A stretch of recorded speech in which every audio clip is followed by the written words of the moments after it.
जिस तरह से कभी बचपन में लगभग सभी ने खेलते हुए एक दूसरे को डर गया भाई डर गया शब्द कहे हैं, उसी तरह से आज हरियाणा के पूर्व गृह मंत्री अनिल विज ने राहुल गांधी की अपनी परंपरागत सीट अमेठी से चुनाव न लड़कर रायबरेली से चुनाव लड़ने के लिए नामांकन किया है। उस पर राहुल गांधी पर तंज कसते हुए अनिल विज ने कहा कि डर गया भाई डर गया, राहुल गांधी डर गया शब्द कहे।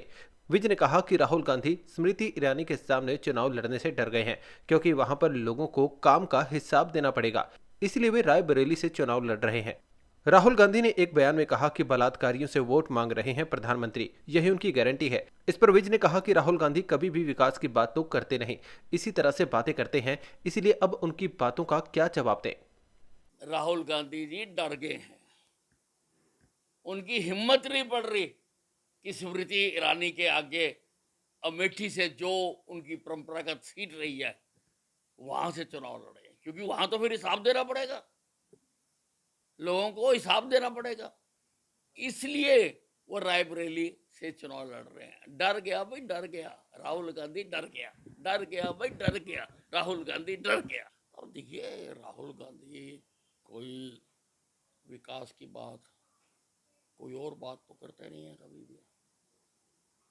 वो तो इसी प्रकार से बातें करते रहते हैं। इनकी बातों का क्या जवाब दिया जाए? तो देखिए,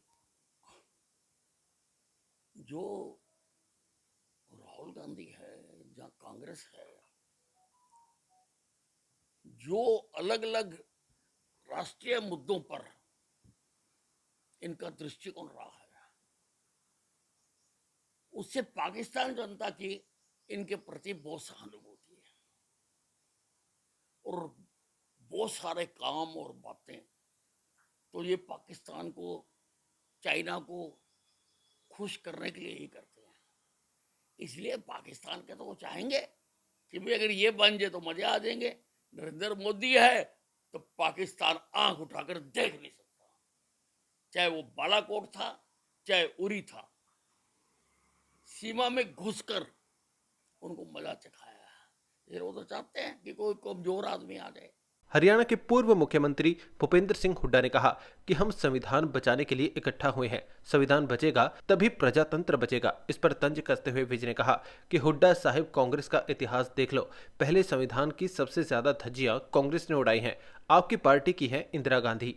उन्होंने इमरजेंसी लगाकर लोगों के मौलिक अधिकार छीन लिए थे, अखबारों में खबरें उठा ली जाती थी, लोगों की जबरदस्ती पकड़ पकड़ कर नसबंदी की जाती थी, कई तो कुंवारों की नसबंदी करवाई थी। विज ने कहा कि अगर संविधान की बात करनी है तो सबसे पहले अपने दफ्तरों से इंदिरा गांधी की फोटो उतार कर फेंको। हुड्डा साहब, कांग्रेस का इतिहास देख लो पहले। संविधान की सबसे ज्यादा धज्जियां कांग्रेस ने उड़ाई है। आपकी पार्टी की इंदिरा गांधी ने इमरजेंसी लगाकर लोगों के मौलिक अधिकार छीन लिए थे, अखबारों में खबरें उठा ली जाती थी, लोगों की जबरदस्ती पकड़ पकड़ के नसबंदी की जाती थी, कई तो कुआरों को ही कर दी। और इतना ही नहीं है, आपकी पार्टी को तो संविधान का बिल्कुल भी आदर नहीं है।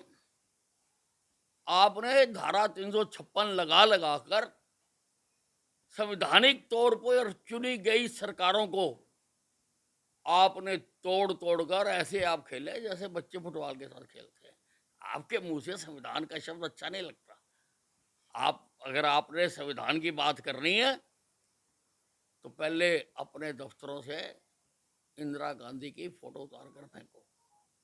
जब तक वो लगी हुई है, इसका मतलब आप उससे सहमत। राष्ट्रवादी कांग्रेस पार्टी के सुप्रीमो शरद पवार ने कहा कि नरेंद्र मोदी ने प्रधानमंत्री पद को कलंकित किया है। इस पर भड़कते हुए विज ने कहा कि प्रधानमंत्री क्या होता है, पहली बार हमारे देश के लोगों को भी व विदेशों को भी नरेंद्र मोदी के प्रधानमंत्री बनने से पता चला है। विज ने कहा कि कांग्रेस के प्रधानमंत्री तो विदेशों में जाकर दरवाजे पर खड़े रहते थे, लेकिन नरेंद्र मोदी को हर देश ने सम्मान दिया है और कई देशों ने सर्वोच्च अवार्ड दिए हैं। हाँ, कांग्रेस को तकलीफ जरूर हो रही है।